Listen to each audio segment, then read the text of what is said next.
عزیز طلباء و طالبات، السلام علیکم۔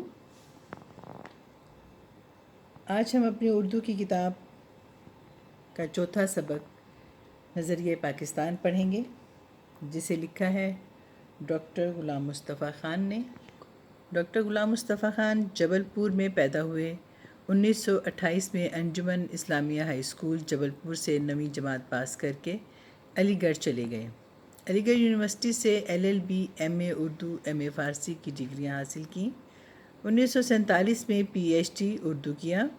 ناگپور یونیورسٹی سے 1959 میں DLED کی ڈگری حاصل کی۔ عملی زندگی کا آغاز کنگ ایڈورڈ کالج امروتی سے بطور لیکچرار کیا۔ پاکستان بننے کے بعد اردو کالج کراچی سے وابستہ ہوئے۔ سندھ یونیورسٹی میں صدر شعبہ اردو کے طور پر خدمات انجام دیں۔ انہیں ستارہ امتیاز، نقوش ایوارڈ، اقبال ایوارڈ اور نشان سپاس ملا۔ انہوں نے مذہب، پاکستانیات، ادب، تصوف اور اخلاق جیسے موضوعات پر لکھا۔ ان کی تحریریں زیادہ تر معرب اور مفرس ہوتی ہیں۔ عام قارئین کے لیے لکھے گئے مضامین و کتب کی زبان سادہ، سلیس اور عام فہم ہے۔ انہوں نے اردو، فارسی، عربی اور انگریزی زبانوں میں 100 سے زیادہ کتب تصنیف کیں۔ ان کی کتب میں سید حسن غزنوی، حیات اور کارنامے، سراج البیان، اقبال اور قرآن اور تنقید و تحقیق اہم ہیں۔ آج کا سبق کا عنوان ہے نظریہ پاکستان۔ جیسا کہ نام سے واضح ہے کہ اس میں نظریہ پاکستان کے مفہوم سے آگاہ کیا جائے گا اور پاکستان کی تشکیل کے مقاصد آپ کو بتائے جائیں گے کہ پاکستان کو تشکیل دینے کے کیا مقاصد تھے، اور تشکیل پاکستان میں حصہ لینے والی اہم شخصیات کا تذکرہ بھی اس سبق میں ملے گا۔ یہ موضوع ایسا ہے جسے آپ مطالعہ پاکستان میں بھی پڑھ چکے ہیں، تو اس کو سمجھنے میں آپ کو خاص دشواری پیش نہیں آئے گی۔ آئیں سبق کی ریڈنگ کرتے ہیں۔ مسلمانوں نے ہمیشہ رواداری کو اپنا شیوا بنایا ہے، لیکن جب کفر و الحاد غلبہ حاصل کرنا چاہتا ہے تو مسلمان اس کے مقابلے کے لیے ڈٹ کر کھڑا ہو جاتا ہے۔ بادشاہ اکبر کی بیجا رواداری اور ملک کی سیاست میں ہندوؤں کے عمل دخل کی وجہ سے ملک میں کافرانہ طور طریقے اس قدر رائج ہو گئے تھے کہ مسلمانوں کو آزادی خود ان کے دینی معاملات میں بھی ختم ہو گئی تھی۔ چنانچہ اکبر کے آخری دور میں اسلام کی سربلندی کے لیے حضرت مجدد الافسانی کھڑے ہوئے۔ آپ نے جہانگیر کے زمانے میں محض دین کی خاطر قید و بند کی سختیاں جھیلیں اور اسلامی قدروں کو نئے سرے سے فروغ دیا۔ ان کے اثر سے شاہ جہان اور اس کے بعد اس کا بیٹا اورنگزیب دین کا خادم بنا، لیکن اورنگزیب کے بعد ہی ان کے بیٹوں کے باہمی نفاق اور کمزوری کی وجہ سے مغلیہ سلطنت کا زوال شروع ہو گیا۔ مرہٹوں اور ہندوؤں کے کئی گروہوں نے سر اٹھایا، انگریزوں نے اپنے قدم جمائے اور ملک میں انتشار پھیل گیا۔ لیکن ایسے گئے گزرے حالات میں بھی قوم کو فروغ دینے اور اسلام کو سربلند کرنے کے لیے کوششیں جاری رہیں۔ چنانچہ میسور کے سلطان حیدر علی اور اس کے بیٹے سلطان ٹیپو نے نہ صرف ہندوؤں اور انگریزوں کا مقابلہ کیا بلکہ افغانستان، ترکی اور پھر فرانس کو بھی اپنے ساتھ شامل کرنے کی کوشش کی، لیکن ملک کے دوسرے سرداروں نے ساتھ نہیں دیا اور انہیں کامیابی حاصل نہ ہو سکی۔ مشکل الفاظ کو ہائی لائٹ کیا گیا ہے۔ رواداری، بھائی چارہ، کفر و الحاد، بے دینی، غلبہ، غالب آ جانا، فروغ، بڑھاوا، باہمی نفاق یعنی آپس کی نا اتفاقی، انتشار، بگاڑ۔ اگلا پیراگراف دیکھیں۔ اسی زمانے میں شاہ ولی اللہ دہلوی اور ان کے صاحبزادوں نے مسلمانوں کی اخلاقی اور معاشرتی برائیوں کو دور کرنے کی تحریک شروع کی۔ پھر ان کے پوتے شاہ اسماعیل نے اپنے مرشد سید احمد بریلوی کے ساتھ اسلامی اصولوں کو دوبارہ رائج کرنے اور ملک کو غلامی سے آزاد کرانے کی کوشش میں 1831 میں اپنی جانیں قربان کر دیں۔ تاہم انہوں نے مسلمانوں کے دلوں میں جوش اور ولولہ پیدا کر دیا۔ چنانچہ 1857 کی جنگ آزادی میں مسلمانوں نے پھر اپنے قدم جمانے کی کوشش کی، لیکن انگریزی اقتدار مستحکم ہو چکا تھا۔ اس لیے انہیں کامیابی نہ ہو سکی۔ اس زمانے میں سر سید نے مجبوراً انگریزوں سے مفاہمت کو غنیمت جانا اور مسلمان قوم کی اخلاقی اور تہذیبی اصلاح پر توجہ دی اور ان کے دلوں سے احساس کمتری کو دور کرنے کی کوشش بھی کی۔ 1885 میں ہندوؤں نے کانگریس کی بنیاد ڈالی اور ظاہر یہ کیا کہ وہ ملک کی تمام قوموں کو ان کی حقوق دلوائیں گے، لیکن بعد میں پتہ چلا کہ وہ صرف اپنے حقوق کا تحفظ چاہتے ہیں۔ انہوں نے مسلمانوں کو ان کے کاروبار سے محروم کرنے کی کوشش کی اور وہ سرکاری ملازمتوں پر بھی قابض ہو گئے۔ نیز انہوں نے مسلمانوں کی مشترکہ زبان اردو کے مقابلے میں ہندی کو قائم کر دیا۔ سر سید نے مسلمانوں کو ہندوؤں کی کانگریس اور ان کی سیاست سے علیحدہ کرنے کی کوشش کی، اور ان کے ایک دوست مولانا محمد قاسم نے دیوبند میں مسلمانوں کی دینی تعلیم کی طرف توجہ دی۔ پھر سر سید کے ایک رفیق نواب وقار الملک نے 1906 میں کل ہند مسلم لیگ کے نام سے مسلمانوں کی ایک الگ تنظیم کی بنیاد ڈالی۔ یہ تنظیم ڈھاکے میں قائم ہوئی تھی، جہاں ہندوؤں نے سازش کر کے مسلمانوں کو ذکر پہنچانے کے لیے مشرقی بنگال اور آسام کا وہ صوبہ جس میں مسلمانوں کی اکثریت تھی ختم کرا دیا۔ 1911 میں اسی علاقے کو پھر بنگال میں شامل کر دیا۔ ذکر پہنچانا، نقصان پہنچانا۔ اسی زمانے میں پہلی جنگ عظیم چھڑ گئی، جس میں انگریز کا مقابلہ جرمنی سے ہوا اور ترکی نے جرمنی کا ساتھ دیا۔ ہندوستان کے مسلمان چونکہ ترکی کے سلطان کو حجاز کی خدمت کرنے کی وجہ سے خلیفہ اسلام سمجھتے تھے، اس لیے انہوں نے مالی اور طبی امداد وہاں پہنچائی، جس کی وجہ سے حکومت برطانیہ کو مسلمانوں سے عناد یعنی دشمنی پیدا ہو گئی، لیکن انہوں نے یہاں کے مسلمانوں سے وعدہ کیا کہ اگر ہم کو اس جنگ میں فتح حاصل ہو گئی تو ہم کسی طرح بھی ترکی کو مزید نقصان نہیں پہنچائیں گے۔ یہ وعدہ محض فریب تھا، چنانچہ جب انگریزوں کو فتح حاصل ہوئی تو وہ اپنے وعدے سے پھر گئے اور انہوں نے ترکی کی وسیع سلطنت کے ٹکڑے ٹکڑے کر دیے۔ یہاں کے مسلمانوں کو اس فریب کی وجہ سے بہت تکلیف پہنچی اور انہوں نے خلافت کے تحفظ کے لیے مولانا محمد علی جوہر اور ان کے بڑے بھائی مولانا شوکت علی کی رہنمائی میں تحریک خلافت شروع کی۔ اس زمانے میں ہندوؤں نے مسلمانوں کو ہندو بنانے کے لیے شدھی کی تحریک شروع کی اور ان کو ختم کرنے کے لیے سنگٹن کی تحریک بھی شروع کی۔ پھر 1928 میں کانگریس نے جو نہرو رپورٹ شائع کی، اس میں مسلمانوں کے لیے علیحدہ نمائندگی کا اصول جو وہ 12 سال پہلے تسلیم کر چکی تھی بالکل نظر انداز کر دیا۔ پھر تو مسلمانوں میں بڑا جوش پیدا ہوا اور انہیں یقین ہو گیا کہ چونکہ ان کا دین، ان کی تہذیب اور ان کی معاشرت سب کچھ غیر مسلموں سے مختلف ہے، اس لیے کسی حالت میں ہندوؤں سے تعاون نہیں ہو سکتا۔ چنانچہ 1930 میں مسلم لیگ کے الہ آباد والے اجلاس میں علامہ اقبال نے مسلمانوں کے لیے ایک علیحدہ وطن پاکستان بنانے کی تجویز پیش کی۔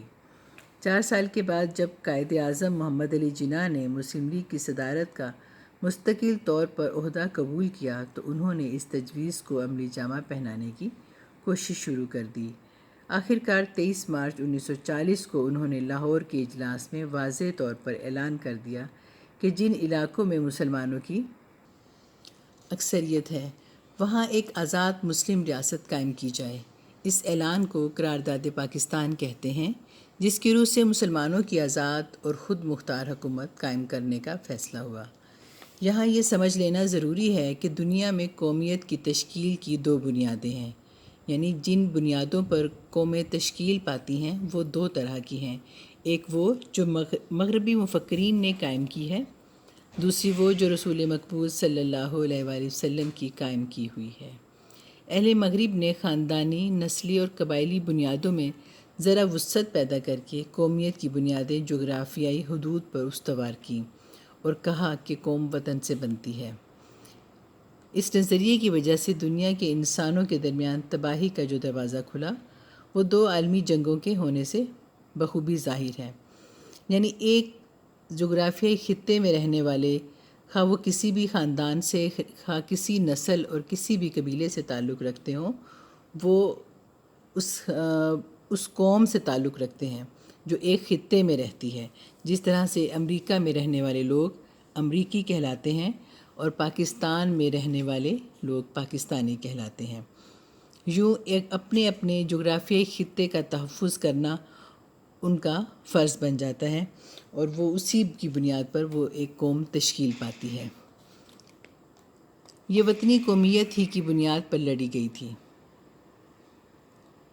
دو عالمی جنگیں وطنی قومیت کی بنیاد پر ہی لڑی گئی تھیں، اور یہ وطنی قومیت جنوبی ایشیا کے مسلمانوں کو تحفظ دینے میں تو بالکل ہی ناکام تھی، کیونکہ جنوبی ایشیا کے مسلمان اس نظریے کے تحت ایک مجبور اقلیت بن جاتے، کیونکہ مسلمانوں کی تعداد جنوبی ایشیا میں اقلیت تھی، یعنی بہت کم تھی، تو اکثریت اس کے مطابق اکثریت کے پاس اختیارات ہوتے ہیں، اور جمہوریت بھی اکثریت ہی کے اختیارات کو تسلیم کرتی ہے، تو مسلمان اس اعتبار سے مجبور اقلیت بن جاتے ہیں۔